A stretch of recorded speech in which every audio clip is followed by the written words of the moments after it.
how to breathe life into your recruiting campaign. This is the Athletic Scholarship Podcast, episode number 140. Welcome to the Athletic Scholarship Podcast. I'm Jon Fugler, athletic scholarship coach and a dad of 2 scholarship athletes. I'm also the CEO of RecruitMe, a podcaster, author, and speaker, and author of the book, The Athletic Scholarship Playbook, a complete college recruiting roadmap for high school athletes and parents, and it's available on Amazon, of course. It's also available as an Audible book. If you like to listen, you can get it free. If you don't have an Audible subscription yet, you can just sign up for a 30-day trial for free. Pick a book, and you can pick the Athletic Scholarship Playbook. I have a link in the show notes, also on my webpage, on my resources page, if you want to get that for free. I'm all about getting things for free. A few episodes ago, I did a full episode on free resources.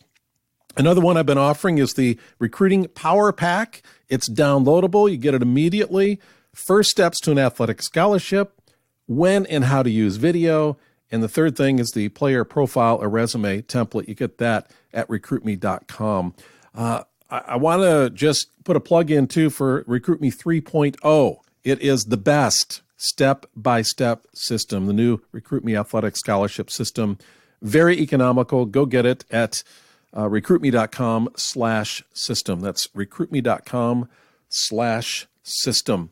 Oh, we're going to talk about something here that I hope will just, last week we talked about three indications that you're losing ground, and I hope that helped you.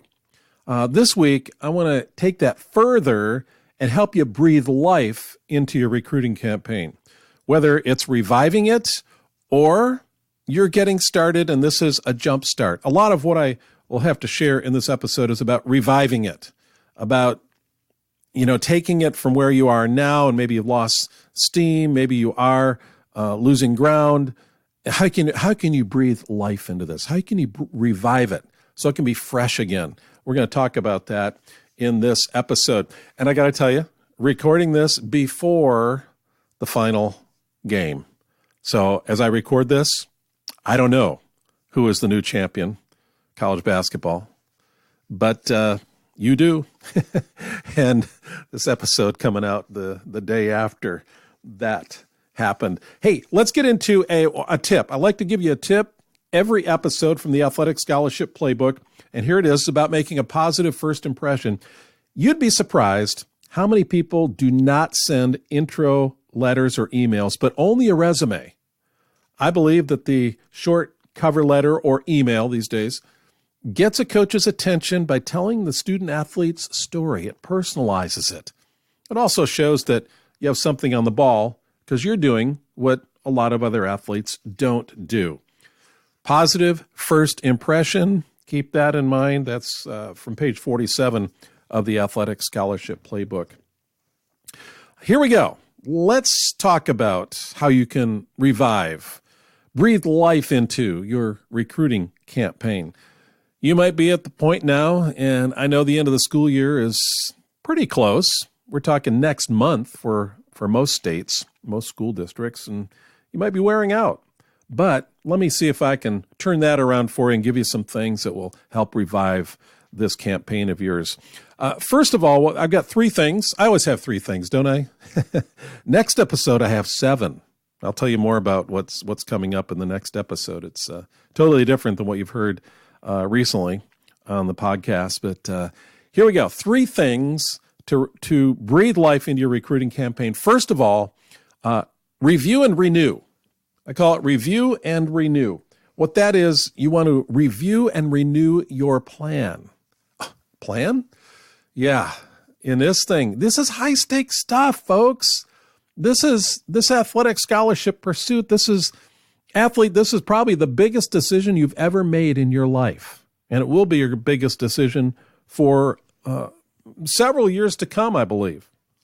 So you've got to have a plan. If you don't have a plan, put a plan together. What are you going to do? What are these steps? The playbook has that. I've got free resources on my site. You get my podcast. I've given you enough to hang your hat on where you can build your plan. So go ahead and get your plan together. If you have one already, now's the time to review it. Look at it. Put it on paper, okay? If you don't have it on paper, do it.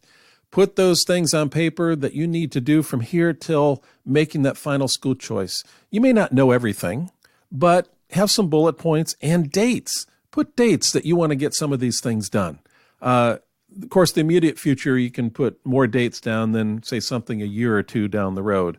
But go ahead and put it on paper and put dates and make it real and make it tangible.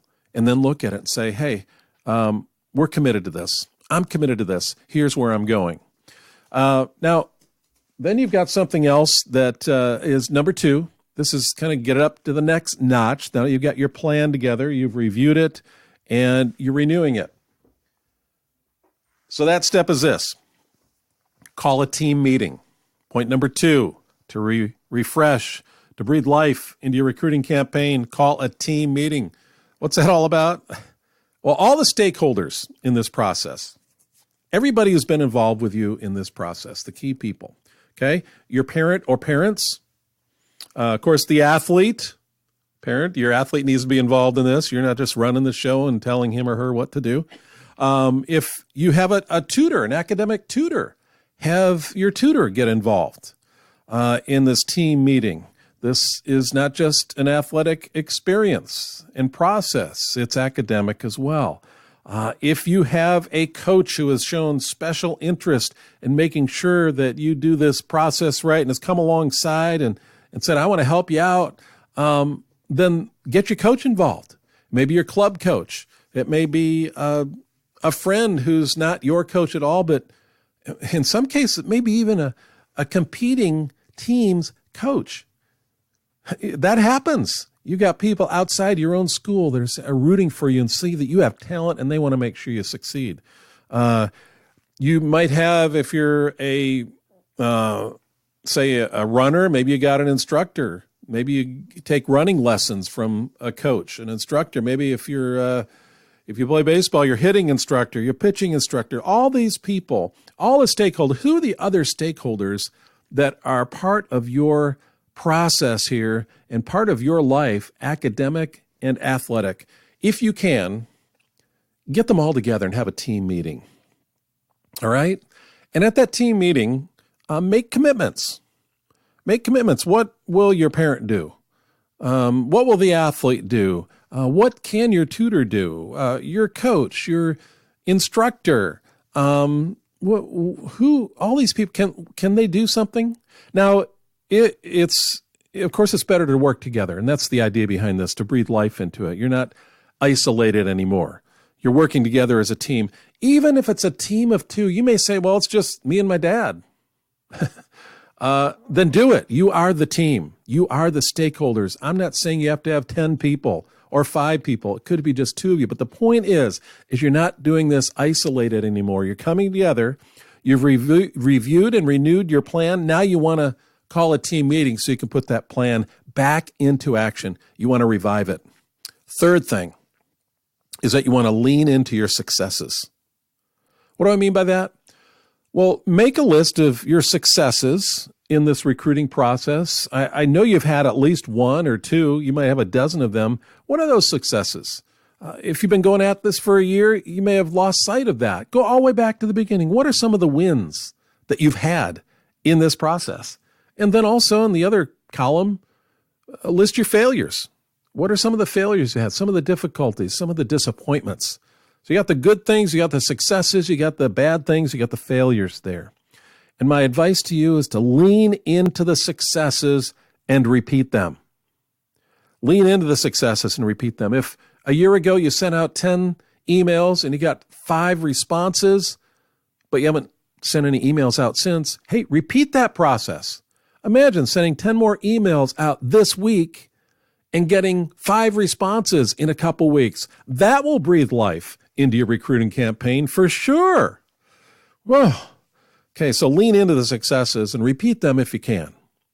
And second, along with that, on the other hand, avoid the things that make you fail or work on becoming successful.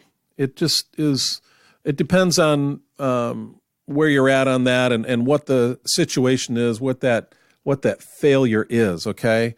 You may not be able to, you can't just carte blanche say, well, I'm just not going to avoid the things that cause me to fail. Because one of those things may be not doing really well on the phone with coaches, and that's putting the skids on your recruiting efforts.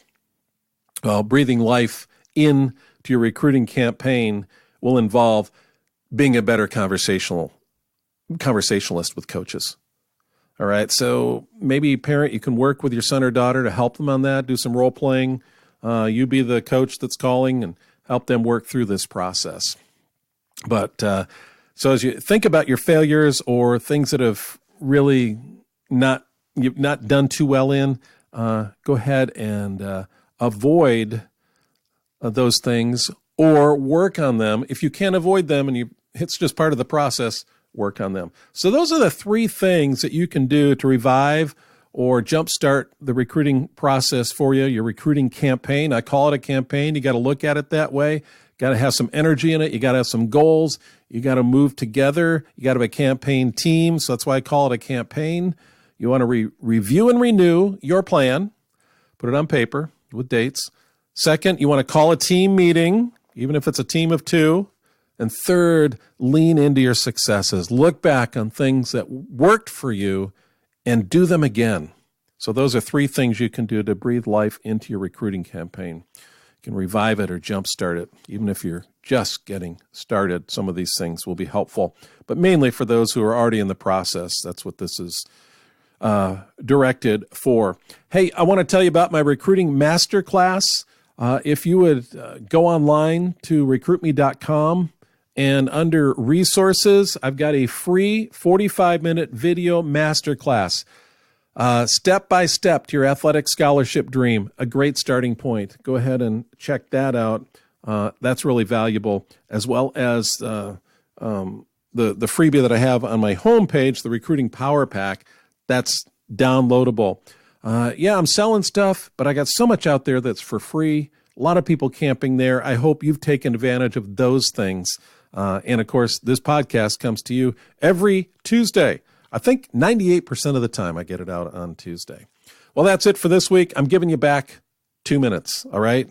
Use those 2 minutes to do one of these three things to revive your recruiting campaign. Review and renew, call a team meeting, or lean into your successes. All right? Ready, set, go. I'll talk to you next week.